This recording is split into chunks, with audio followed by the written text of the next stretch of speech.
Hello and welcome to the LLL podcast. I am your host Dhretii, and I've started this podcast to provide people with resources about leadership from the perspective of an 11-year-old. When I was getting into leadership, I wasn't able to find many resources, and I am creating this podcast because I want to help others start up their leadership journey. I'm fairly new into the podcasting field, so I'm super excited but also a bit nervous. I'm thankful to my awesome guest for coming in and taking out his time on a weekend to do this with me. I'm delighted to present to you my guest, Mr. Mark Midwinter, who is currently working as Deputy Head of the School of Biomedical Science in UQ. He was previously a medical and diving officer in the Navy, so his perspective on leadership will be unique, and that is why I've called him in today. So, hello, how are you? Good morning, Dhretii. Yes, very well, thank you. That's great. So how has your day been? Very good, busy, yep, but it's a nice sunny day, so out in the garden, it's nice. Yeah, nice. So, I've shared what I'm excited about, but what are you excited about? Well, I'm excited about this, because this is a new opportunity for me, and I think the topic is very interesting, something that I am quite passionate about and still learning about. That's great. So, first question, can you explain your leadership journey in your own words? How'd you get to where you are now? All right, well, I don't want to take too long on the first question, but I suppose initially you're not in a position of leadership because you don't know enough, so you're in a position of followership and observing leadership. And that, actually, looking back, although I probably didn't appreciate it at the time, was quite formative because you saw the interaction about what the leader was doing and how your colleagues and team members are brought along. And that's stayed with me from a relatively early age.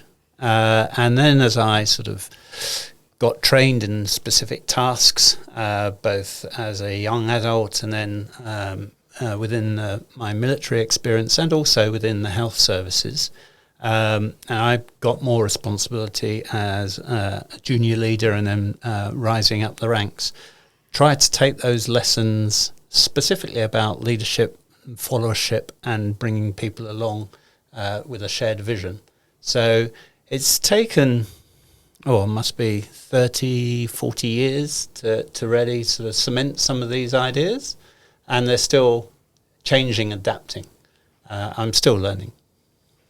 So what kind of ideas are you talking about when you say like adapting and learning? Okay, so I suppose as things have progressed, what I've realised is the leadership, there's a lot written about leadership and leadership styles and effective leadership.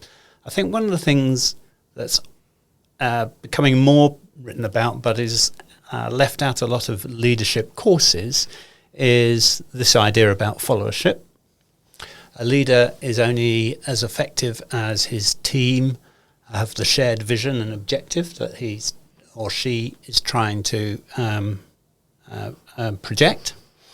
And then the other thing is I've really come to recognise that the leadership style has to be flexible and adaptive to the context in which you're leading. So if it's something that is very pressing, needs a quick decision, you have to have a more directive type leadership because you don't want too much discussion. You need action in a time-constrained way, so action needs to be quick, and that requires a certain type of leadership, as I say, directive, but also needs that followership response, unquestioning, understanding, and carrying something out. If it's more in the planning phase, so looking perhaps strategically, then you can have a more collaborative type of leadership. And by that, I mean you've got more time, you can take everyone's ideas, everything can be on the table, you can discuss those, pick out the best ideas. That doesn't always mean consensus. There may be different points of views, but then you have to sort of take a decision in the round what is going to be the best for the objective that you're planning for. But that's very collaborative. You get the whole team input, synthesize it, and develop it, and come to some sort of strategy. So that's the collaborative. It's less time constrained. And then there's implementation. So we've talked about the leadership for planning and strategy, but actually implementing it. My preferred style now is distributive. Now that means making the decision making at the point where the particular thing, action is going to be implemented. So that requires you being willing to devolve those decisions and authority to people who are doing that. So that's the distributive part. Now there are some problems with that. You need to keep as a leader, keep informed so you can make sure all the elements are working together and not against each other. But you also need to be able to trust those people who are making decisions and also give them permission to make errors without feeling threatened, because that's going to be ineffective. So I suppose I've learned these different styles for different situations. But the real key is to be able to have a team that understands when those styles are going to be different. So you've mentioned followership quite a few times, Yes. and you've also touched on it in our previous conversation earlier. So what would you say followership is? Like, can you explain it? Yes, well, I mean, we all have bosses. Even my boss has a boss. And I think sometimes I find myself in a leadership role, sometimes in a followership role. I'm sure people within my team also recognize those different roles.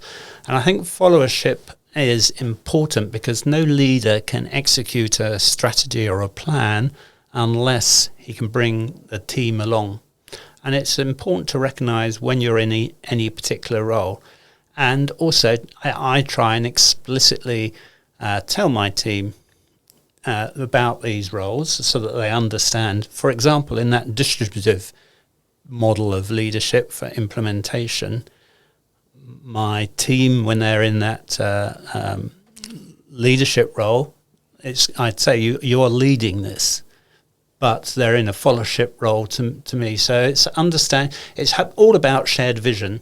So if they have a shared vision and objective, then they should be able to see where their leadership is and when it's a followership. So we have a strategy, an overall strategy, but then it comes down to the implementation, which is the tactical bit. So they might be leading the tactics, but the strategy they're following. So that's important. And I think trying to explain that concept can be quite challenging. It takes sometimes people a little while to understand that. But once it's recognized, I think it's all about teamwork in the end. It makes the team more cohesive. Do you think kind of a team also contributes to leadership? Yes. Oh, yes. I think if you can't really lead anything unless you have a team, and the leadership role is actually making the team effective, and it shouldn't be about recognition. I don't need people to say, "Oh, he's the leader." I think that becomes intuitive. I think it's all about we are a team. This is the vision. This is our strategy, our objective.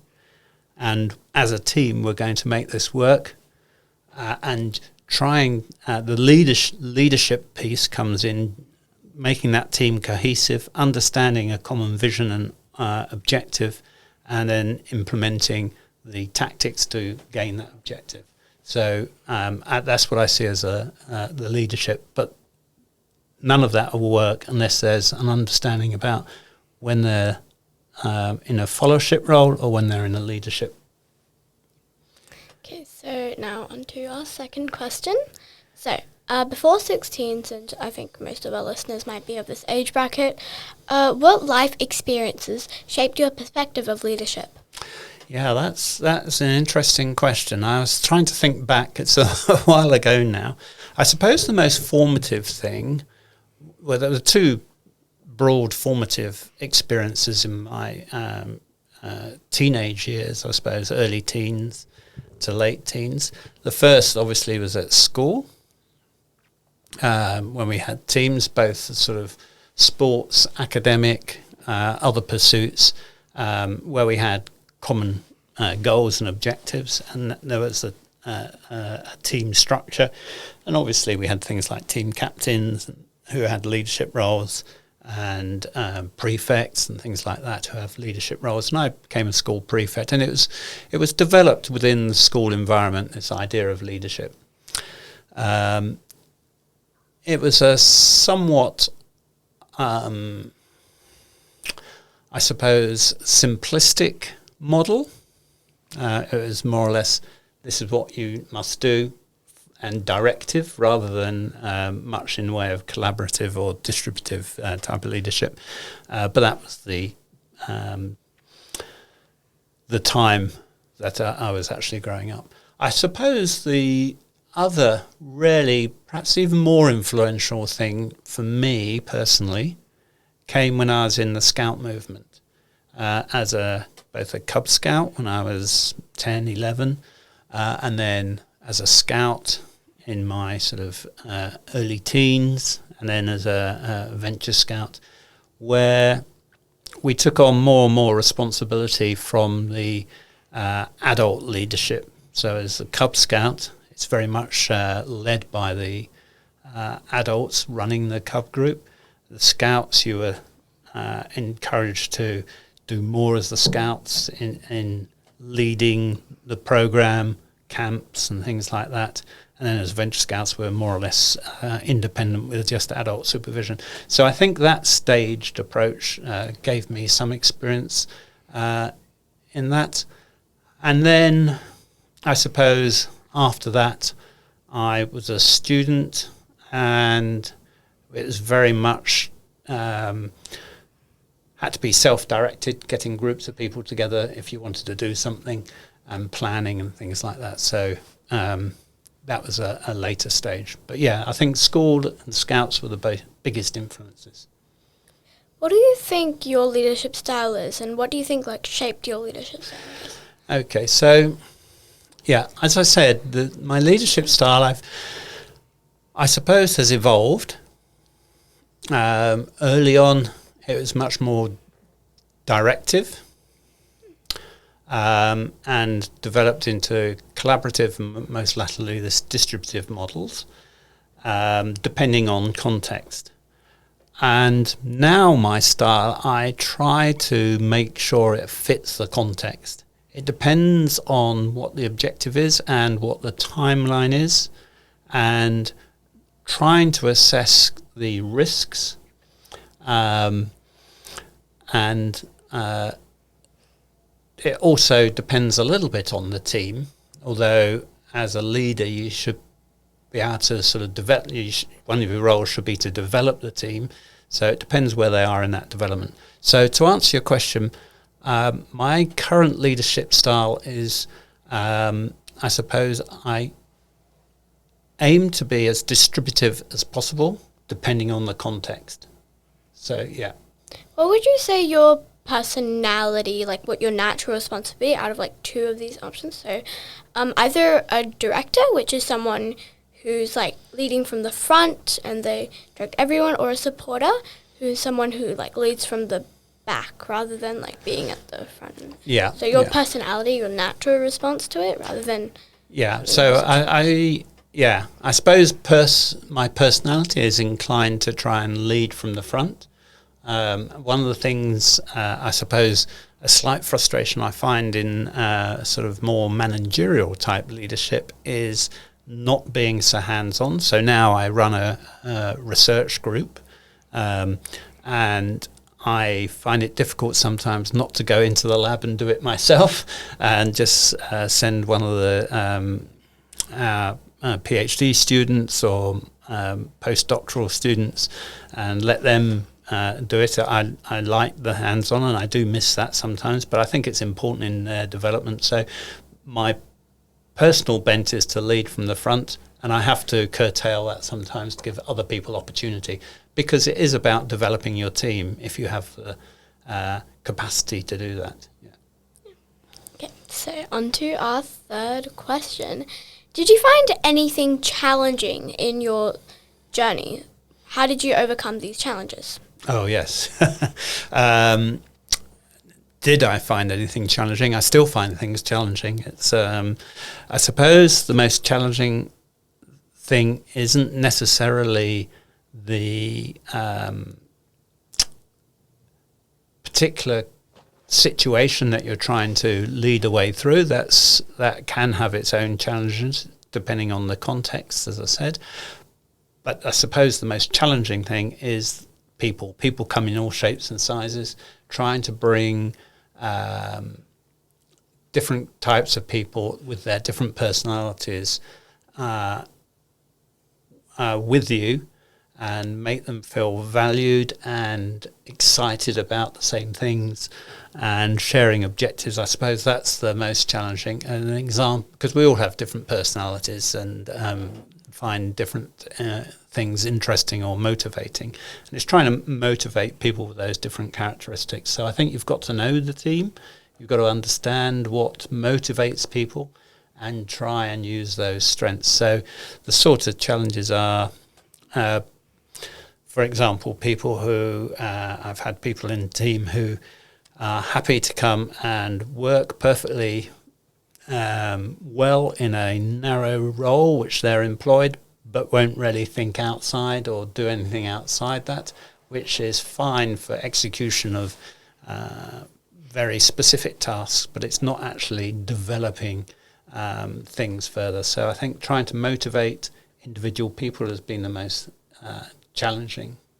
Would you say, like, let's say one person is motivated one way, but, like, the other person's motivated another way, so you would, in, like, the team, like, is this what you're trying to say? Like, so this one person you'd motivate them one way, but then the other person you'd motivate the other way, like, considering their personalities and how they learn and that kind of thing? Yes, that's absolutely right. And I think understanding the different motivations that people have, you utilize them within the team differently.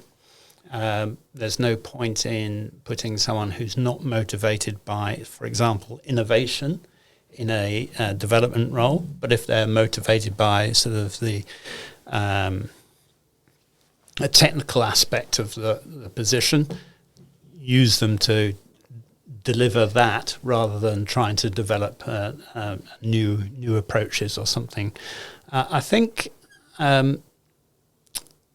the other biggest challenge is obviously having difficult conversations with people. Yeah. Difficult conversations in terms of performance, their role, and also sometimes when they disrupt the team cohesion.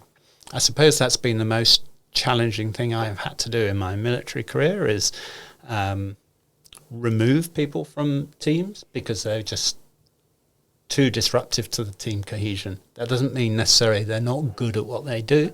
It's just they're not good in that context. And they can be hard conversations to have with somebody, but I think it's important. That's an important role of leadership because you've got to look at your objective and your vision and delivering that. Yeah, my dad has talked to me about that as well. Yeah. Sometimes he's had bad days because of these hard conversations. So Yeah. I think, that's part of leadership. Like, if you're in any role, like if you're in like a business role, for example, you probably...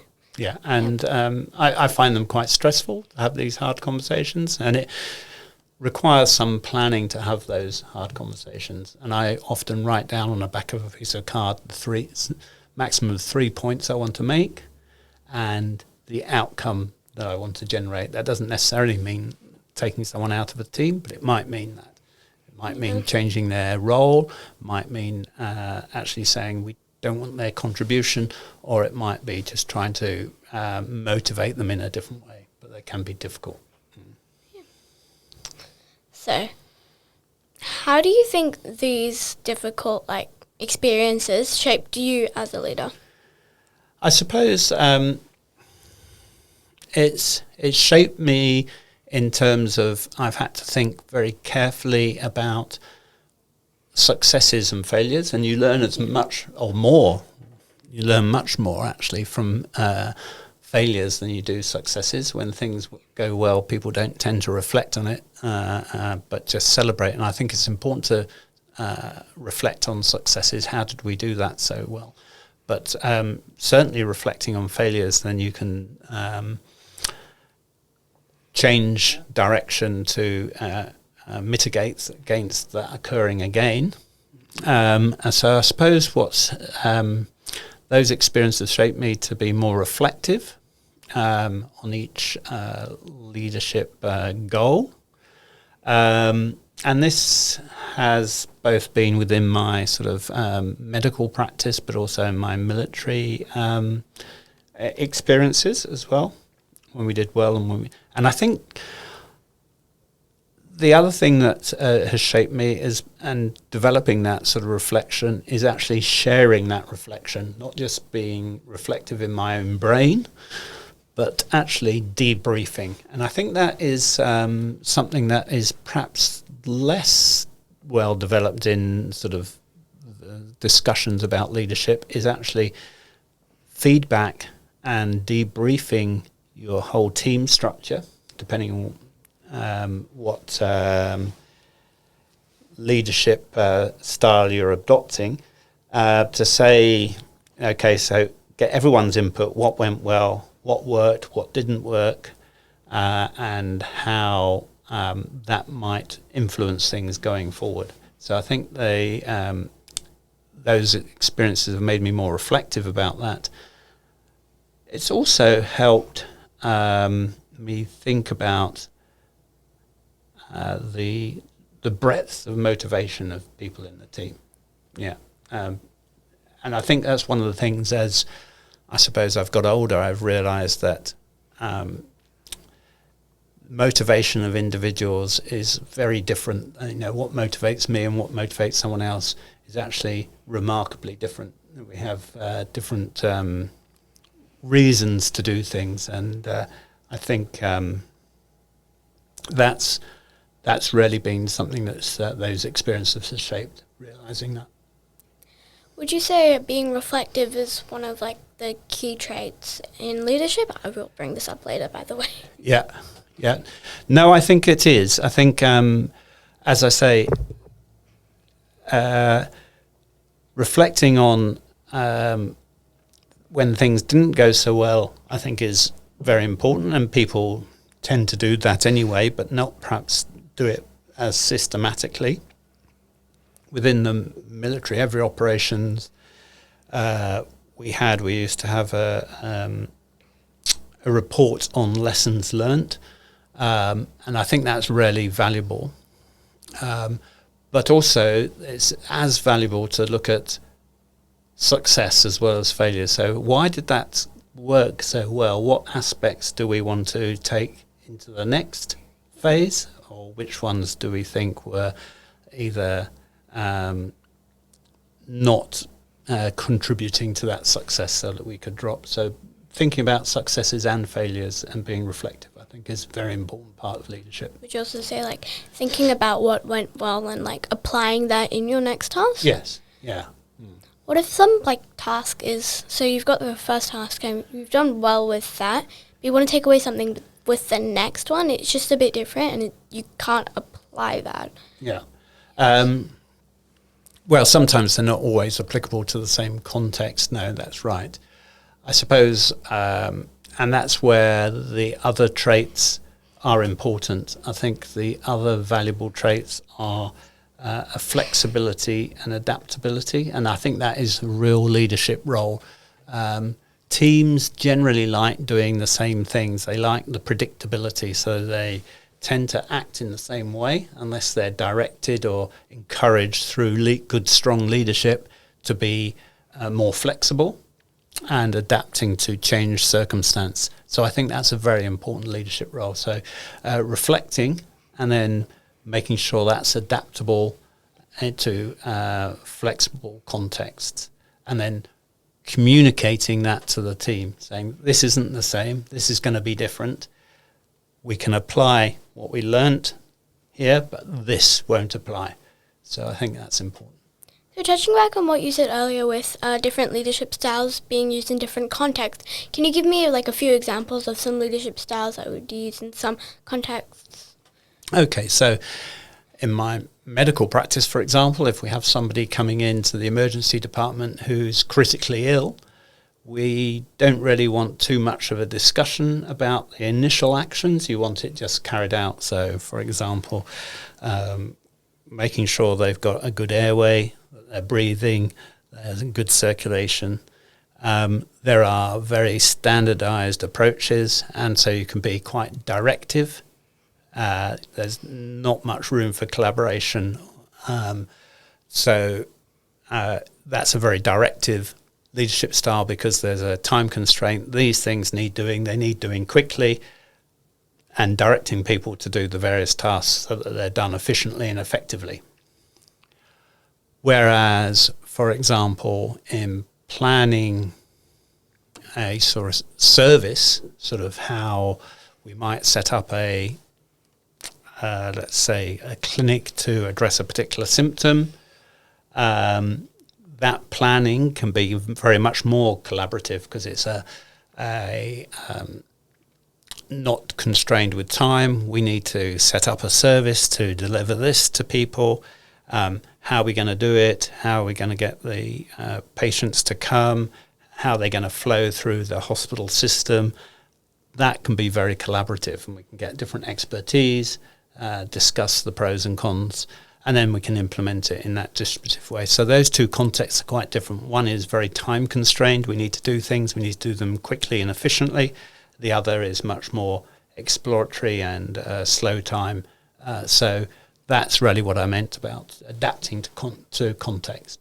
Yeah. Okay, so this is a random question that just popped into my mind. So with your past leadership roles and your leadership role right now, what do you what did you do in the Navy, for example, and what are you doing now as a head of bioscience? Oh, right. So, yeah, it's quite a different role in terms of the day-to-day work. But some experiences do help. They're all managing people at the end of the day. I suppose there are some time constraint things we need to do in my current role, particularly, for example, writing applications for funding for various research projects, making sure that results are coming out and reporting back to those funders and the participants in any research. So they're time constrained, and so you do need to be somewhat directive, which was a more military sort of style, I suppose, in terms of doing things in within a time frame. So I do use that. But also, I mean, all those three styles, directive, collaborative and distributive, I developed in the military and I apply to my work today. I suppose the other thing is recognizing one's limits of expertise and getting the best advice from the people who really know, the people who are doing it. So I don't think I would subscribe to the view of leadership that the leadership is the expert in all things. I think to consult and get expert opinion, advice, and take that advice on board is an important thing, and that is something that I applied both in my military circumstances and today in my role as in biomedical sciences. Yeah. So, what did you find most enjoyable in your leadership journey, and why? I think the most enjoyable thing, it's an interesting question because it changes, but I think overall, as I've developed my ideas, the most enjoyable thing is seeing people develop. People develop from being quite, I suppose, reticent to lead and developing their own skills, giving them responsibility, showing that they can do it, they can succeed, and developing them and promoting them. I really enjoy seeing that in people. And also, I suppose the other thing that I find really enjoyable is developing a cohesive team. Sometimes it can be a long time to get to real cohesion, but when the team works, it's very satisfying to see what they can do and rise to the challenge. So I think that's the thing I find most enjoyable, having a team that works together and produces, is able to solve problems, react to circumstances. I think that's really good, and individuals within that team performing. Why do you say that? I just get a lot of satisfaction to seeing people successful in their roles and willing to step up and take on more challenges. And I think the sum of the individual members is the whole is greater than the sum of the individual members, so that the team's effectiveness is much more than the sum of the individual's effectiveness, and that's really satisfying to see. It's an interesting process. Yeah. So this is actually kind of relating to what you've just said. So why are you motivated to be a leader or role model? Because I mean, what motivates me is achieving the objectives we've set as a team, and that be that a research question, or in the medical field, actually developing a service for patients, or so developing ideas and achieving a concrete outcome is what I enjoy. That motivates me. And the way to do that is through leading an effective team, I think. And also I enjoy learning. I enjoy learning about people. I enjoy learning about what works and what doesn't work. It can be a very bumpy journey. It's not linear. It's not straight progression. It's up and down. Yeah. But so I think that's what motivates me. Yeah, as you just said, actually in my violin teacher's room, she's got this poster, and then what people think success is, just a straight line, and what success actually is, just a bunch of scribbles, and then you get to the end. Yes, so, absolutely. I absolutely, completely agree with that. Yeah. So, last question. What are the most valuable leadership traits in your view, and can you tell me why, each of these, just elaborate on? I think the most valuable traits for a leader is to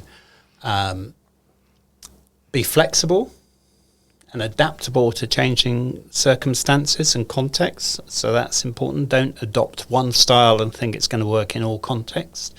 But when circumstances change, be flexible enough to change. And the other very valuable trait is to listen.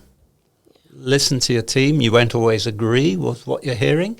And that's part of a leadership quality. You have to balance that and say, well, no, I don't agree with that. We're not going to go that direction. But at least feel that so the team feel that their voices is heard. Their voices are heard and they're taken into account, even if it's not necessarily adopted. So listening and flexibility and adapting to change. Yep. So I've said this so many times about listening, not listening for the sake of it, but listening to actually understand. Yeah. Even I myself am working on that. And also not closing, if you have one idea, not closing it off, closing everything else off, shutting everyone down and just doing your idea instead. Maybe listening to other people with that collaborative element as well. Yes. Yeah, I think that. And if everyone buys into the concept that the team is greater than the sum of the individual parts, then there's a more willingness to listen to other people's ideas for the benefit of the whole, because you're sharing that whole. It's going to be a bigger whole than if you're an individual. Okay, so can you give me a quote or a key takeaway you want our listeners to have before we end this one? Yeah.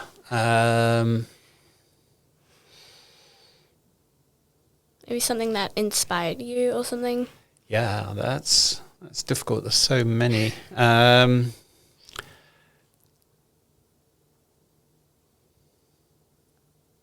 I suppose I'll just reiterate what I've just said. I'd say that